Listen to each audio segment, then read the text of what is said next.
Welcome on into WFRV Plus Sports Night. Cameron's there with you, riding solo on this Wednesday night. But for the Packers, it's almost like it's their Thursday because, of course, the game is on Saturday against the Chicago Bears.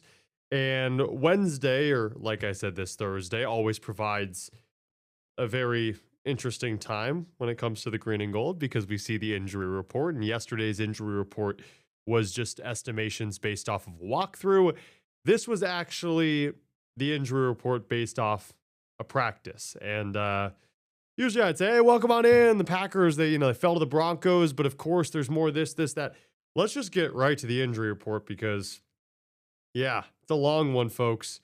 Luckily, Brenton Cox Jr., full participation, a guy that was on injured reserve earlier on in the season, and he looks to be making his way back. He needs to be activated by this weekend in order to play this season. So that's great news. But let's get to the not so great news. Those that did not participate, Josh Jacobs back-to-back practices did not participate, but he did tell us in the locker room yesterday he's planning to play. Marshawn Lloyd probably done for the season after re-aggravating a hamstring injury. Now he had the calf, and gosh, this guy cannot catch a break. Also not participating, Micah Parsons, of course, done for the season. Jaden Reed, a personal matter. That is something to monitor toward the back end of the season. He was not out there in practice. Also not participating, Zach Tom with that knee, that injury suffered in Denver, but also a back ailment on the injury report. Josh Wiley still dealing with a concussion. We saw him walking in the locker room, but we'll have to see his status. Remember, he does have to pass certain parameters of concussion protocol. Also not participating, Evan Williams with a knee injury, suffered an MCL sprain on the same play that Micah Parsons went down with his torn ACL. Savion Williams was back in a limited capacity. Few other guys not fully needing to mention, but Lucas Van Ness limited. Christian Watson also limited, which is fantastic news after he went down writhing in pain with that shoulder injury after Pat Surtain made that interception. He left, went to the hospital for further tests, ended up flying home with the team. And somehow, some way, 3 days after that, or what? Yeah, 3 days after that, he is back practicing, and just remarkable. We talked to his quarterback, Jordan Love, about him returning and so much more. Let's hear from QB1 after we talked with him earlier on in the day. That's different.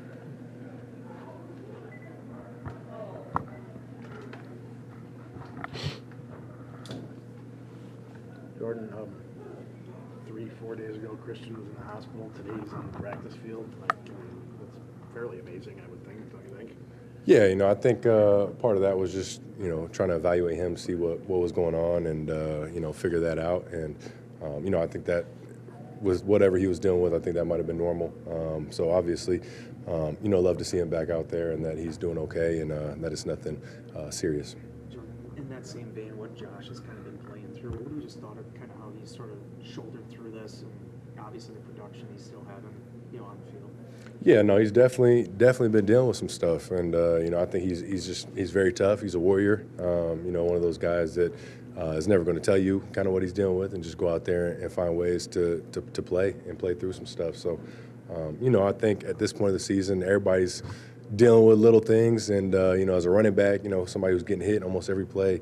He's dealing with his fair share of things, but he's a warrior and he's a dog. So, we'll see what the outcome will be coming Saturday. But, I always expect nothing but the best from him.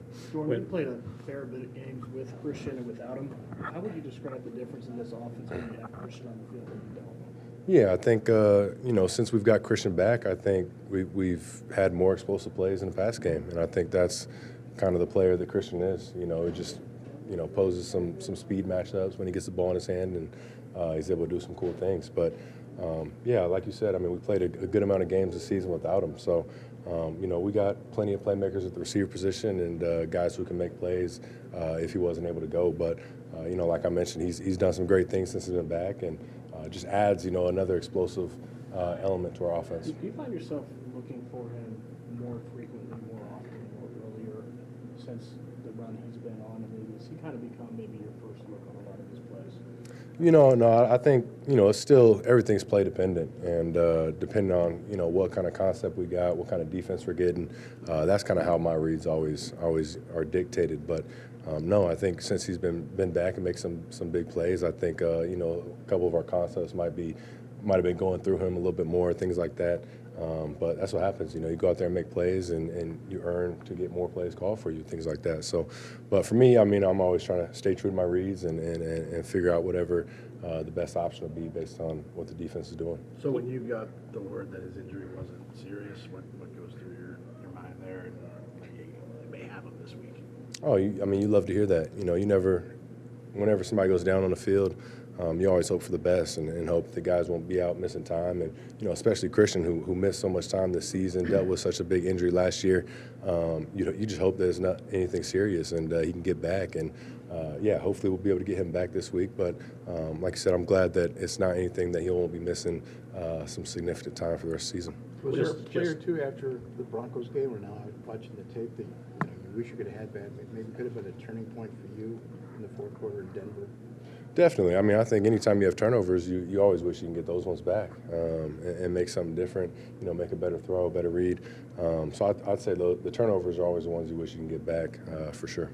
What gives you the confidence to go to Jacobs on that touchdown? That's like a wide receiver play on that one. Yeah, I think we like the matchup we had right there. I love the concept we had with Josh one-on-one with the linebacker, and like you mentioned, the catch he made was outstanding. It was literally looked like a receiver out there, and I'm happy to be able to get him another touchdown. We talked about last year, he didn't have any receiving touchdowns, and now he's got 2. So, but that was a phenomenal play by him. Be able to concentrate, get the toes in bound, and stick with the ball with Greenlaw right on him. His arm literally in between. So it was a big time catch. What's this week like for you? You just played these guys a couple weeks ago. So is it different because you just spent all the time watching film recently, or how does it work for you? No, it's an interesting week. Like you mentioned, we literally just game plan for these guys. Just played them 2 weeks ago. So I think everything's still kind of fresh on your mind with what they're doing schematically on defense, and kind of see what we did in that game and what our game plan was going into it, and obviously I think be able to carry over some of the plays we didn't even end up running in the game. But it's weird, playing the team twice in 3 weeks. So but it's a big game, so we're treating it just like another one, and but everything's still fresh on your mind, I'd say. Jordan, on that subject, their defense has really been up and down this year. What was your observation, or what were your takeaways from the game you played against them? Yeah, no, I think they're a good defense, and I think you look at what they've done a good job at. I think they've thrived in creating turnovers, and they're number 1 in the league and taking away the ball. So, I know I had the 1 interception in that game, but I think that's when they're at their best, when they're being able to take the ball away from you. So, looking back at it, we just got to do a good job, take care of the ball, and like I mentioned, they do different things protection-wise and pressure-wise on third down. So I think that's another area where they thrive at, is those 3rd and long situations. But they're coming off a good game they had against the Browns, so was able to watch that. But I think the biggest thing they do that's good is taking away the ball. How do you navigate that? Because I know you don't play carefully, but how do you navigate that? Yeah, you just got to make smart decisions when you're out there. You got to. I think it all starts with the week you have with prep and understanding what kind of coverages you're going to be seeing, and if just knowing what the concept we have on and where to go with the ball and making smart decisions. If you're dropping back and they maybe disguise things or things like that. But I think you just got to understand what you're seeing from the defense. Jordan, in that first matchup, you guys scored 4 touchdowns. That's a pretty good day against anybody. But you mentioned you had the interception, you had a couple 3 and outs in the second half. Did you guys feel like maybe you still left something out there against the Bears from the first time? Yeah, I think you mentioned the couple of 3 and outs we had in the second half, and I think they did some good things in the second half to kind of turn it around. But you definitely feel like you left a couple things out there. I think we still had a good day, still had some pretty explosive plays, but I still think there's more out there where you can make that game a different game than what it was. But that's the fun part about being able to see these guys again, is another opportunity to go out there and make it happen this time. How important is it though? Like, I at this time of the year, not leaving opportunities out there and trying to play as complete of a game as possible? Oh, it's very important. You know, you look at our game last week against Denver, and, you know, I think every game kind of these playoff atmosphere games, you know, you got to be able to go out there and, you know, not leave anything out there on the table and execute at a high level and try and be as consistent as possible. So, you know, that's the difference in these games is making those plays versus not making those plays. And, you know, looking back at this week, I think we left some stuff out there that, you know, you make a couple of those plays, it's a different game. So, you know, like you mentioned, that's the difference in late in the season, and especially going into playoffs, is you got to find ways to make every play and not leave anything out there. Kennard stepping in for Zach. How much does those jumbo packages where you have 6 linemen, having him out there, how much does that help maybe ease that transition when he has to go out there in a hurry? Yeah, no, I think, you know, it helps him just having that, you know, playing time under his belt, being out there with us. You know, it'll help him be able to jump in there, tackle, and, you know, I think he did some good things last week coming in, but I think that just helps him out, get that rhythm, get that flow going, and, you know, not kind of be, you know, your first time getting out there in a game.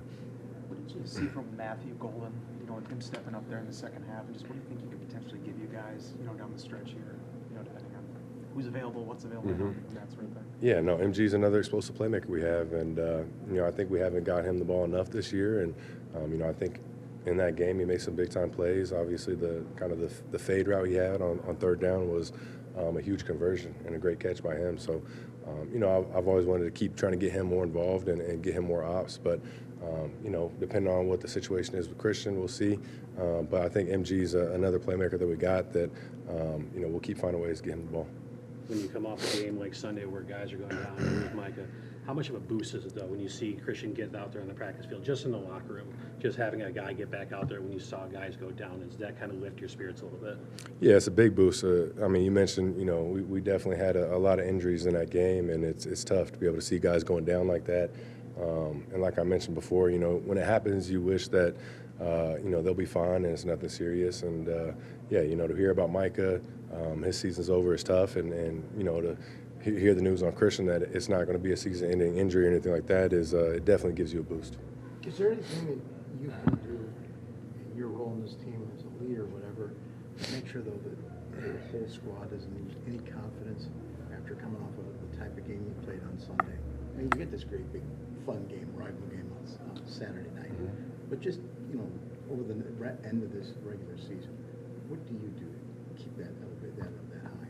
Yeah, no, I definitely know for a fact, you know, we won't be losing any confidence in who we are as a team. But, you know, I think as a leader and for the other leaders, it's just keep pushing that message out there that, you know, we still got everything we want right in front of us. And it starts by handling business this Saturday. You know, obviously it was a division game, but no, you know, nobody's losing confidence in what we're doing. And, you know, we still got what we want right in front of us, and just got to go handle business. Thank you, sir. That's different.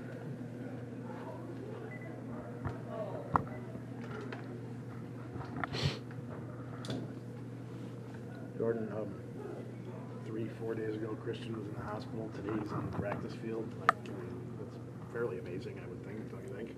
Yeah, you know, I think part of that was just, you know, trying to evaluate him, see what was going on, and, you know, figure that right that there, out. QB1, Jordan Love talking Watson at the beginning. You kind of heard it a little bit at the end, a little rerun there. But Jordan Love talking about the matchup coming up with the Chicago Bears, a big one for a lot of reasons.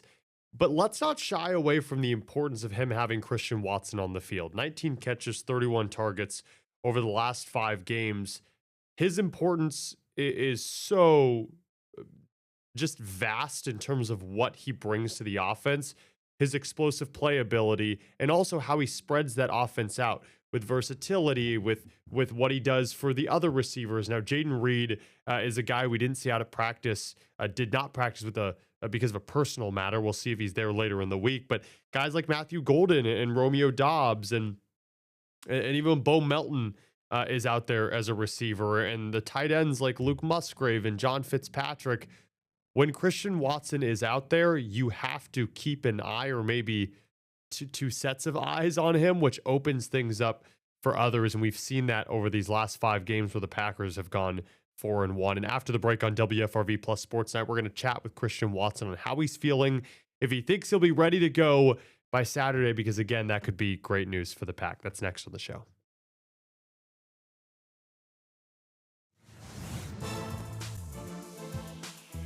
And we're back on WFRV Plus Sports Night. Packers prepping for part 2 against the Chicago Bears. They beat them by 7 at Lambeau Field a week ago. Cameron is there with you, and we don't really care about seeing my mug on the screen. Instead, we care about if Christian Watson is playing this weekend, and we got to chat with number 9 on how he's feeling heading into a very, very important game, and, well, what happened in that game against Denver, and will he play the game against Chicago? So what exactly happened? Just shoulder, chest. I don't know. Did they not like say specifically what it was yet? They just said chest, and that was really about it. We really haven't heard much. Yeah, no. I mean, I'm not sure exactly how much they want me to say about it, but yeah, no. I mean, I just had some chest, and then obviously the shoulder was the main concern, for me right away. But I mean, dodged a bullet with it. So, I definitely think I'm in a better spot than I anticipated right away. So, it's going to battle through this week and see how it goes. What were the scans for? Just to make sure that I was going to be good to fly home and everything. They had some concern right away with just like with the ribs and stuff, making sure nothing was dislocated or anything, and didn't want to put me in a bad spot, just flying back and everything. So right away when it happened, you thought shoulder? Because it kind of looked like what happened to Jaden. Is that, like, at least from our perspective? Yeah, right away I definitely was feeling the shoulder, and then kind of as I was, sitting up with them, I started feeling my chest was just hurting a lot too. So, yep. Scary and then relief? Was it scary for you and then relief later once you found out what you found out? No doubt, for sure. I mean, obviously it's still hurting a little bit. So obviously I would have rather had landed a little bit better and been fine. But I definitely some relief from what it could have been. What can you do without pain in your limited practice today? Can you say that again? What can you do without pain? You said it still hurts, but what do you do? Is there anything you can do that doesn't hurt? I mean, I was able to get through a decent amount of stuff today. So honestly, I feel like I'm in a really good spot for where I'm at. I mean, only 3 days later or 2 days later, whatever it is. So I mean, I was able to get through a decent chunk of practice. So I was definitely happy with what I did today. Christian, are you wearing any brace or anything to protect it? I'm not today because we weren't in pads or anything, but I'll probably just have something in my pads for game day just to be cautious. But I mean, honestly, it's feeling pretty good for everything considered. So I think it'll be all right for the game. So is that you saying you're playing on Saturday? I mean that's my goal. I mean, obviously I got to make sure that they clear me in the medical room and everything, and make sure everything's good. But I mean, my goal is just to have the couple good days leading up to the game, and hopefully it feels a little bit better each and every day. And we're at the point of the season where you gotta fight through some stuff, so it should be good. Was it just from how Surtain landed on you, or was it how you? I think it was how I hit the ground. Just like I think my elbow had hit first, so it kind of just jams your shoulder up into your shoulder. I'm not sure, but just how I landed was a little awkward. For you personally, I guess, what even goes through your mind when you get hurt? Parsons, Zach Tom, Evan Williams, list goes on and on. Just, what were your thoughts on just, all the injuries that kind of occurred in that game? I mean, it's tough for sure.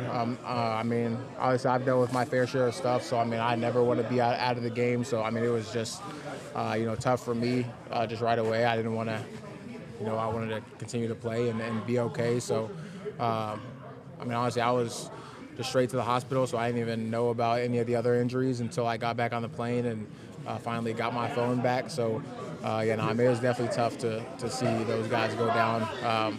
I mean, definitely some big parts of our team, and great guys in this locker room. It's tough to see those guys go down. Christian, you've been through so much. When your shoulder hits, is there any part in your mind that's thinking, "Oh God, I mean, a little bit, but I mean, honestly, I'm just kind of focused on what's at hand. I kind of got a good feel for where it's going to be once things kind of settled down. It had been a couple hours, and I mean, I think I'll be all right in the long run. So, But I mean, yeah, no, definitely right away, it's definitely kind of hit. So yeah, I got it. Yeah, don't want to be dealing with this right now. So you had no idea about anything that happened in the game until you got on the plane? Yeah, no, I was able, by the time I was able to start watching the game, I think it was like 3 minutes left in the game. Okay. So you did know what happened, you just didn't know about the injuries? Yep. Okay. Yep. Got it. At what point was it that you knew you were okay? It was a couple hours after? I mean, not necessarily that I was good. I mean, probably the next morning when I was able to, get all the scans and stuff done. But yeah, no, I mean, I had a good idea that it wasn't. I mean, obviously I got the X-rays right away, and those were negative, so that was the main thing for me. So that was definitely a sigh of relief. But I mean, it was definitely hurting pretty bad that night. So. I was still kind of up in there, but yeah, now once I was able to get all the scans and stuff, it definitely was a sigh of relief for me. What was that ride to the hospital like for you? I was just mad that I got to be doing this right now when we got a game going on. I mean, that was just the main thing. Just didn't want to be dealing with that. Have you ever had a ride to the hospital during a game before? Is that your first? No, I haven't had that before. What's the toughest part about playing a team twice in 13 days, especially a team with, obviously, it's for the top of the North? I mean, honestly, I think the toughest thing about it will be just the kind of game that it is for us. I mean, it's a Packers-Bears game. It's always going to be, a physical, grindy game. So, I mean, I think that's the main thing, just having, a game like that, so close together. But I mean, at the end of the day, that's exactly what's going to, bring that energy and, vibe to the game too. So. I mean, I think we're excited for it. Do you expect them to show anything different defensively because of kind of how you did against them last time, or is it just you kind of expect them to play the way they play, or is it kind of up in the air? I mean, I expect them to, play the way that they play, and I mean, for the majority, of the thing, I think they'll, adjust to certain situations. I mean, I think like any team would, but. I mean, we'll be ready for anything that they throw at us. I mean, we've seen a lot of different looks. They showed some different looks in last week when they were, playing the Browns. So, I mean, we'll be ready for whatever kind of adjustments they are trying to make. It looked like you were initially open. And that's Christian Watson. Looks like he will give it a go on Saturday against the Bears. Great news for a Packers squad that will definitely need him. Obviously, you saw the impact in that last Bears game in that 28-21 win. He had the 2 touchdowns. The first score, and then that on the slant, just outrunning the DB, making it look easy, reaching a maximum speed of 21.6 miles per hour. So C. Watt will be in action for Jordan Love and company. When we come back on Green Bay Nation, wow, look at that. We had Green Bay Nation today on WFRV, and as we're on WFRV Plus Sports Night, I think it's Green Bay Nation. Oh, sometimes the days just blend in, don't they? When we come back on WFRV Plus Sports Night, we're going to chat about a few of the other injuries and concerns there as we get you ready for Packers-Bears on Saturday. That's next.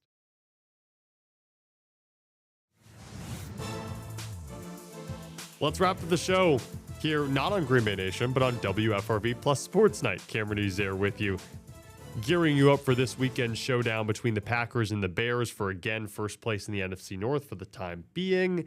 We chatted with Zach Tom today, who injured that knee in the loss against the Broncos. I asked him, hey, Zach, what was more painful? Was the oblique that kept you out for the game against the Commanders, and then he ultimately had to drop out of that game against the Browns, then returning in week 4, so pretty much kept him out 2 weeks, or this one? And he said the oblique was much worse, which could hint at Tom returning this weekend. If not, the Packers did send out Darian Kennard, the right tackle, and Jordan Morgan, their former first-round pick that's played both guard and tackle, out there at practice to work out as right tackles in the replacement of Tom. So we'll see what adjustments are made there. Matt LaFleur did not give any concrete answer as to who could play right tackle, kind of leaving everything up in the air. Also talked to Evan Williams, who injured his MCL on the same play that Micah Parsons tore his ACL. I actually made a funny comment that he was down, he was injured, and he looks up, there's only one trainer. He's wondering where all the others are, and of course they're tending to Parsons. So Williams telling us that he's day-to-day, that it's not as bad as the uh, the MCL sprain he dealt with. I think it was back in 2022 in college, but also saying that he's the type of guy that likes to practice and almost needs to practice to feel comfortable to go out there and play. Unlike someone like Josh Jacobs, but there is more scheme when it comes to playing safety and what you're looking out for. And told us that if he doesn't practice this week, then there's a slight possibility he doesn't play this weekend because he would prefer to practice to then ultimately play. And remember, the last day of practice for the week, because it's a short week, is tomorrow on Thursday before they head out on Saturday. But Friday will most likely just be a little bit of a walkthrough and film session. So it'll be interesting to see what the Packers do at safety if Evan Williams can't go. Zane Anderson filling that void in Denver, but there's a chance, you paid Nate Hobbs all that money at cornerback. He only played 10 snaps against the Broncos. Maybe you put him back at his normal position at slot corner where Javon Bullard has been playing, and then Bullard is your safety alongside Xavier McKinney. I think plenty of options that you can go with, which is good. That's why Green Bay has depth, and that is the promising aspect of it. But Evan Williams, arguably, outside of Xavier McKinney and Quay Walker and Micah Parsons, probably, top 5 most important defensive players, especially against the run. He's been really good at dropping from the third level and stopping the run. Did so in that Bears game, even though Green Bay gave up 138 rushing yards to Chicago a couple weeks ago. So, it's one of those things that it gives you caution. It gives you pause of wondering what will the Packers do to aid their ailments. And as of now, we don't fully know who will go, but the fact that 9 were listed as non-participants at practice, even though it was a walkthrough yesterday on Tuesday, and then 7 did not practice today, along with the limited participants who we don't know their status for this weekend. It's the walking wounded heading into Chicago in a game that you just cannot be wounded for, but it's the nature of the NFL. You get to week 16, everyone's hurting. So we'll see what the injury designations are at practice tomorrow, and if Jaden Reed makes his way back from that personal matter as well. And that's where we will join you on WFRV plus Sports Night in 24 hours or so. So thanks so much for tuning in. Ben Cameron's there. We will catch you tomorrow for our final episode ahead of Packers Bears on Saturday. Have a good one.